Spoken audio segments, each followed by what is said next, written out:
Hi folks, welcome back. I want to talk a little bit about the true cost of ownership of a horse.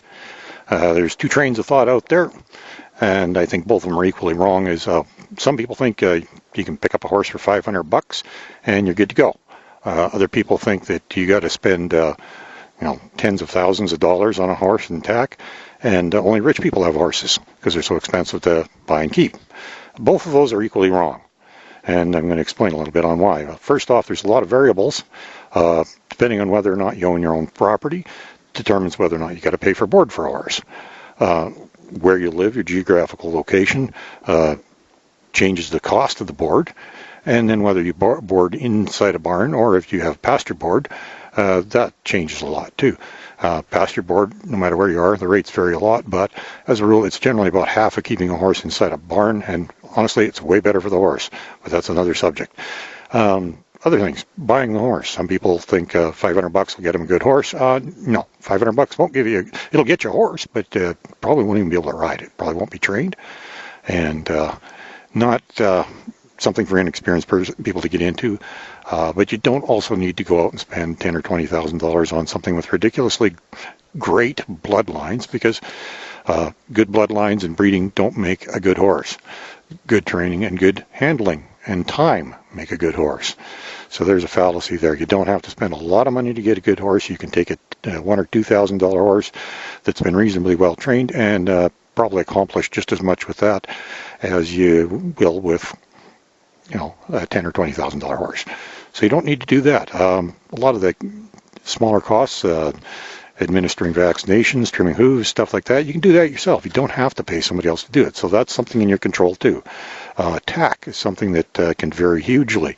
You can buy a good used saddle for a few $100s, or you can go out and spend up to $3,000 easily for a brand new saddle. You can buy color matched reins and bridle, or you can buy the cheapest thing they got on the shelf, and they're both going to do the same job, and the horse honestly does not care. The amount of money you can spend on tack enough to equip you for riding can vary from a few $100s to several thousands of dollars.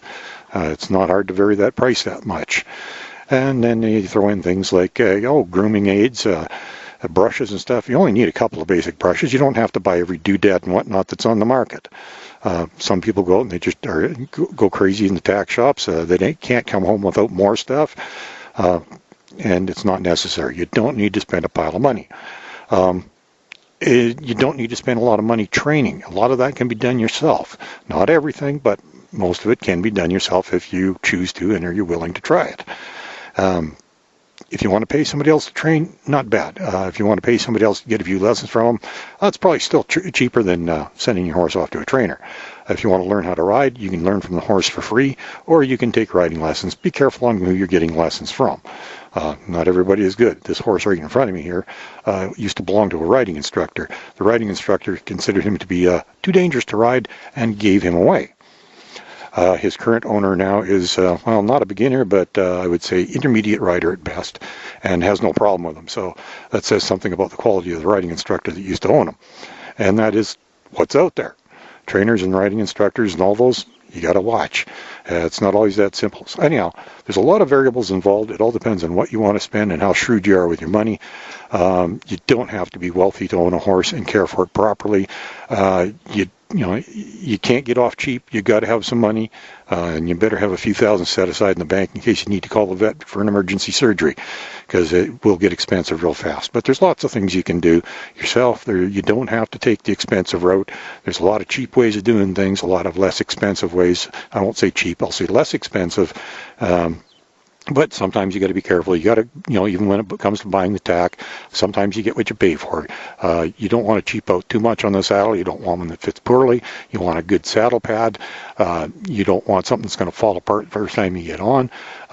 But you don't necessarily have to spend a lot of money to get something that's going to be good and serviceable for many years to come. And it's a lifetime investment. You only need one saddle if it's a decent average fit.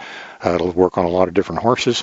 And if you only have one horse, well, you only need it to fit on one. So it doesn't really matter. In one saddle, it'll last you your whole life. So the amount of money you spend on a horse is far more up to you than anything else. The $500 people and the rich people, neither one of those are true. but you better have a few thousand if you can own a horse. Right, Parker? Yeah, he agrees. Talk to you later and have a good day, folks.